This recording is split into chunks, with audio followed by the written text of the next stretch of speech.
Hi, I'm Adarah Landrum, short for Dara. I am in North Carolina. Been here all my life, so I'm kind of country. And today I want to bring awareness to how sexual violations can lead to PTSD, and also just bringing awareness to how young it happens, where it's happening.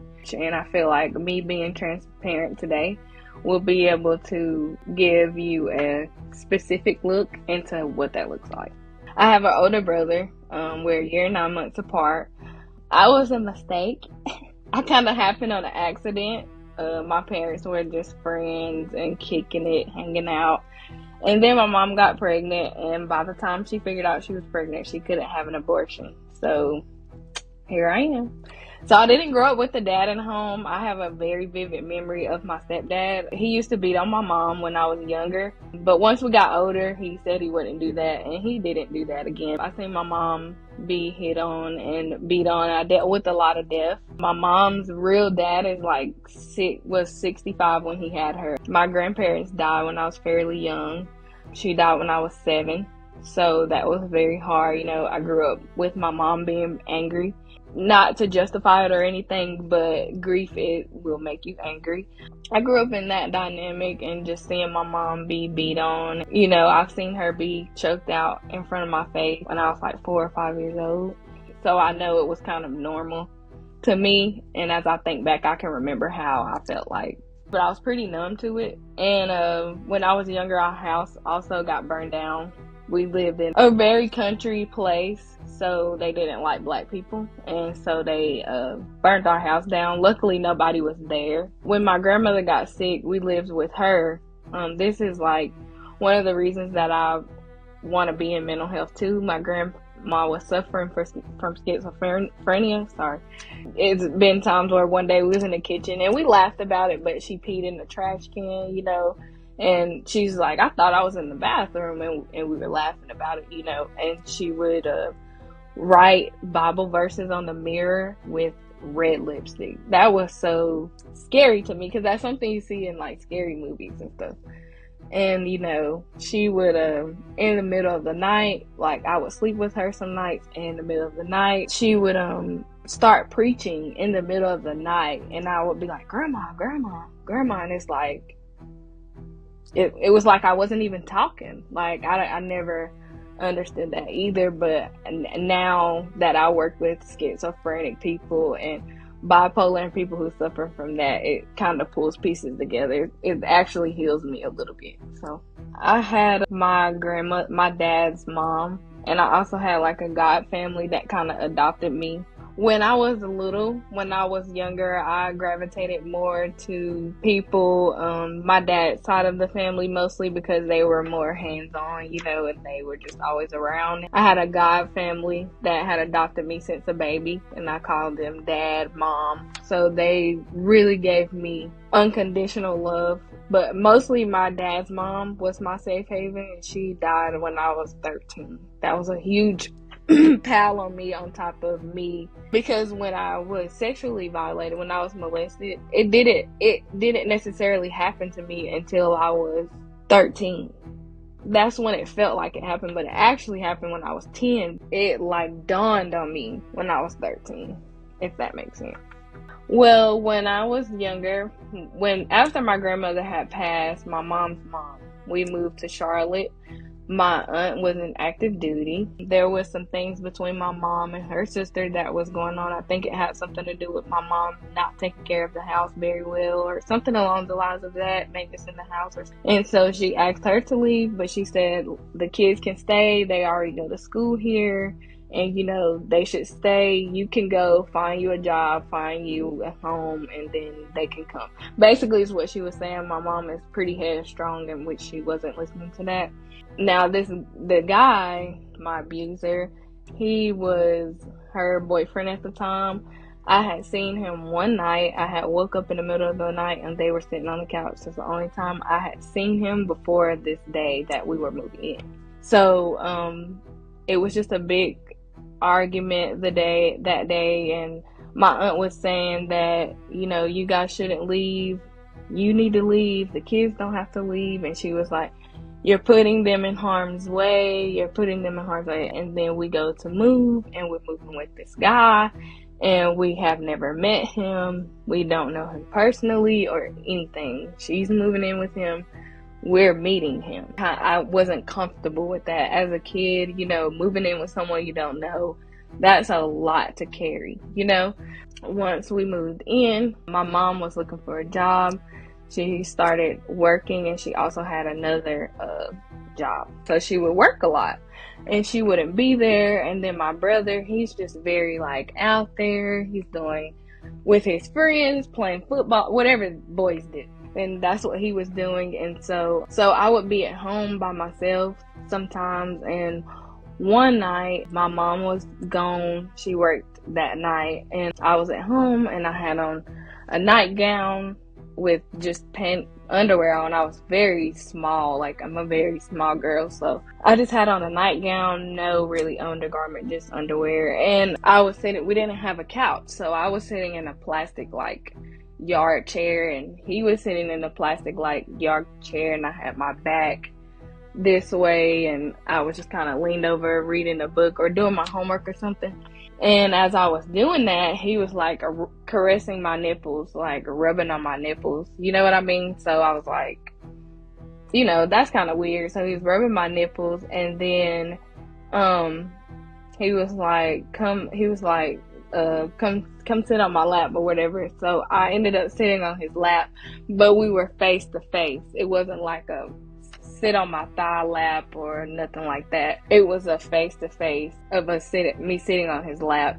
And then he proceeded to lick in my ear and lick on my neck and all that. And I remember going to the bathroom to check and see if I had any marks or anything. And then after that, I just kind of felt weird, and I went in my room, and then my brother came home. So the next time it happened, it was Mother's Day, so we were cooking. Mother's Day is usually on a Sunday, so my mom was off. We were at home from school. He was there. We was cooking my mom breakfast, and I was sitting on the washing machine, and I was just sitting there, eating a piece of bacon and just kind of just being a kid. And he walks between my legs and walks up and kisses me and sticks his tongue in my mouth, which I've never experienced that before. So I didn't know what to do. And my mom was still in bed asleep. We were making her breakfast. We were supposed to be making her breakfast. He proceeded to kiss me in my mouth and was in between my legs. He told me not to tell my mom. Soon after that, it was it started to progress, and that soon after that, he had to be really, I was laying in the floor, me and my brother. He was crawling on all fours, and something was messing with me, so it woke me up. He was at my feet, so he's doing something with my feet. I remember his eyes looking like a cat. That's why I thought he was, or if it was just something evil that was summoning him or something. But it has always scared me, and it has messed with my sleep ever since then. I can never sleep the same. But he when he was doing that, I kind of screamed a little bit, because once I realized who it was, I was just very scared. And I can just remember that whole night looking down at my feet. I couldn't sleep, because every time I would doze off, I would just look at my feet and be thinking that he's gonna be down there. We didn't stay there very long. We didn't even stay there for a year. I was always trying to spend a night with my friends or just be somewhere else, because it was uncomfortable. I had a bug bite on my inner thigh, and we didn't know what it was, and he was always trying to put ointment on it. After that, he just started to become attracted to me. Sounds disgusting, but that's definitely what it was. After we moved, I started my period not long after that, and after my period came on, I just had a interest in boys. I had a boyfriend, and we would do things that teenagers that young shouldn't be doing. And once I started to kiss him and we was doing all of this, I started to realize damn, I was molested. I was sexually violated. I was being fondled with by a 40-year-old, and I was 10. Because now I'm being caressed by a guy who is my age, and it makes me think about the first time I was caressed. Or now I'm kissing a guy that's my age, and it makes me think about the first kiss I actually had. Like, and I feel like I was robbed of a first kiss. It really started to bother me at that time, and I started to become suicidal and very depressed and very low self-esteem and, not confident. This lasted from the time I was 10 till right before I turned 11, because like I said, we didn't even stay with him for a year. My dad ended up coming to get me because my birthday's in the summer. So when I turned 11, I was with my dad and his mom, and I think that's why I attached so deeply to that safe space, because it was like I felt like I was being saved. I was saved now.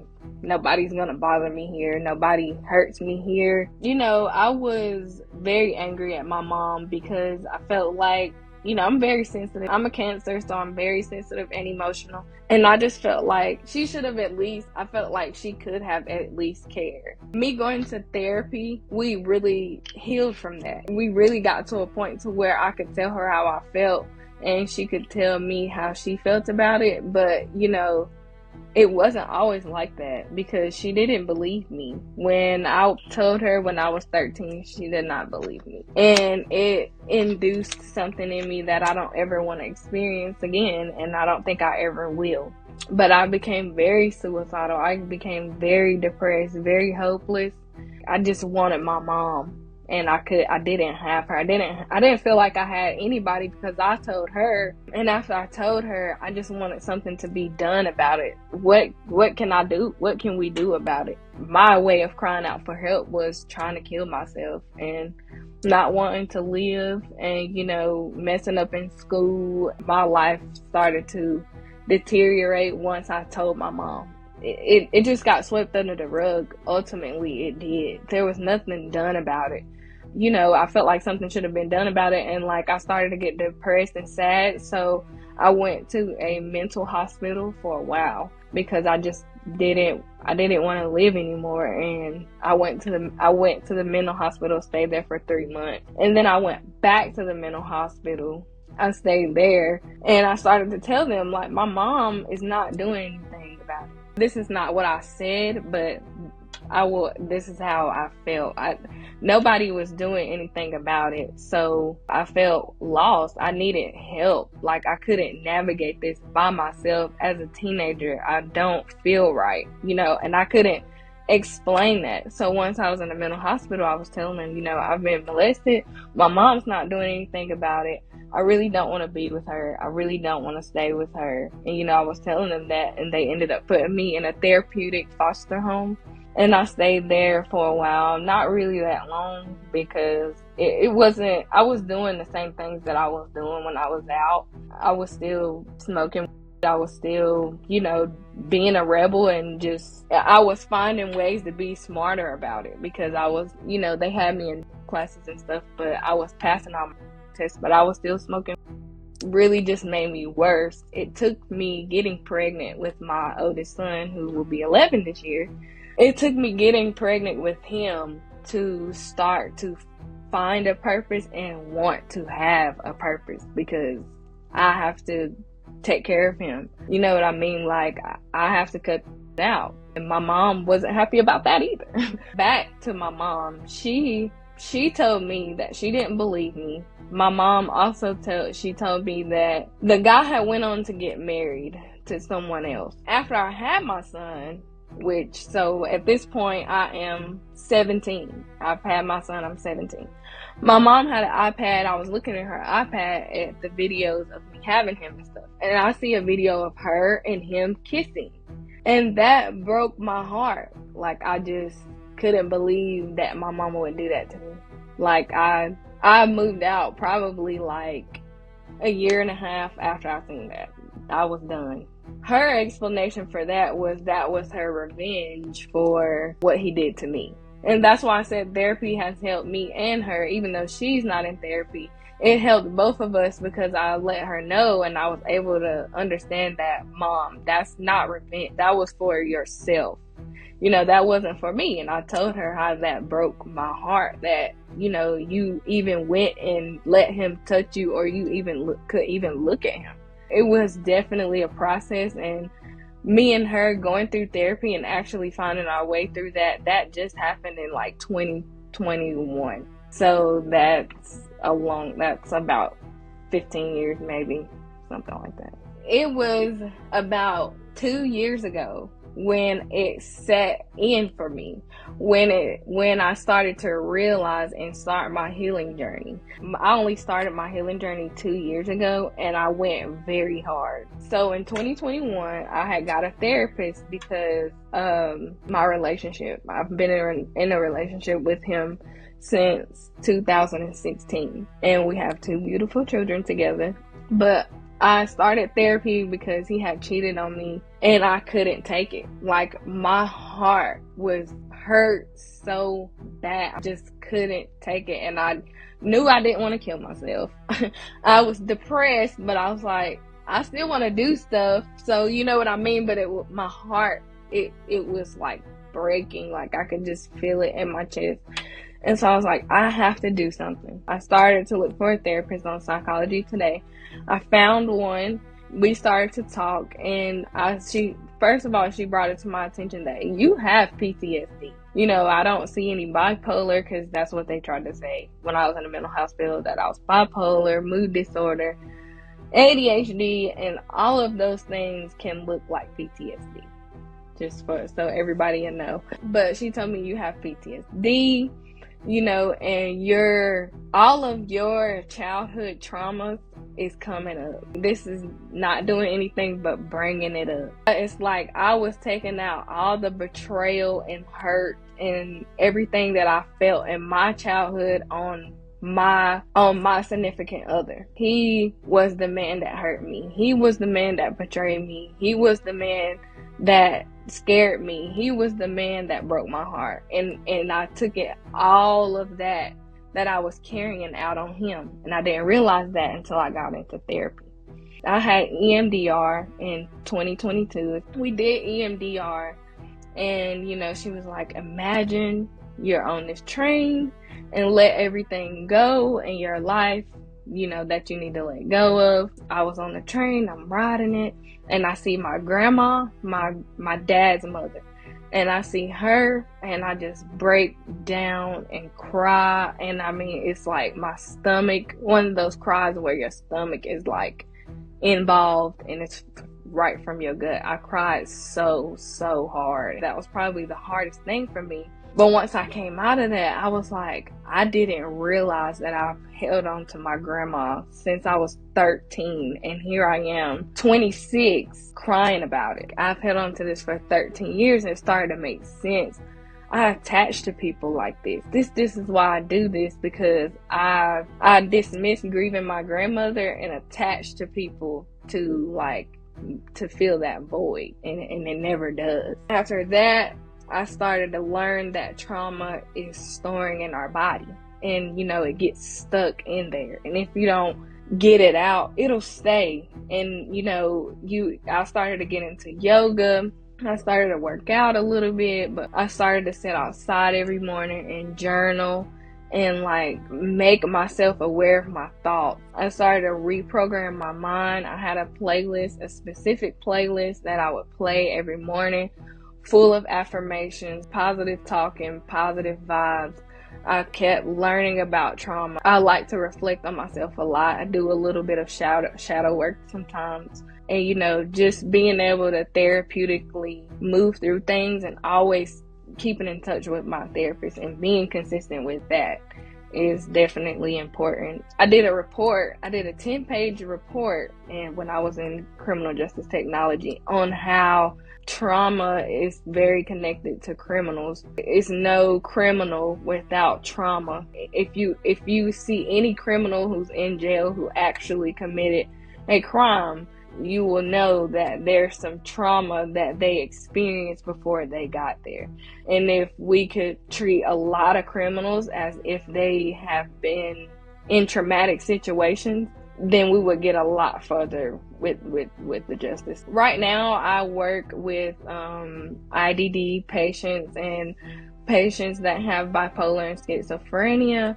I'm an admin coordinator, so I really just do a lot of paperwork stuff. But my co-workers, they help me navigate a lot, and they also encourage me every day, dude, you're gonna be a good therapist. Please go back to school, go back to grad school, which I am. And so just this whole experience of being in behavioral health, and even being able to talk to these people and being able to push them through, and just the experience through all of this, it's been amazing. There's a lot of things to do in the world, and I really love helping people process their emotions. You always gotta figure what that is. It's okay to be mad, sad, but figure out where it comes from, so that way you'll know, damn, that's still bothering me,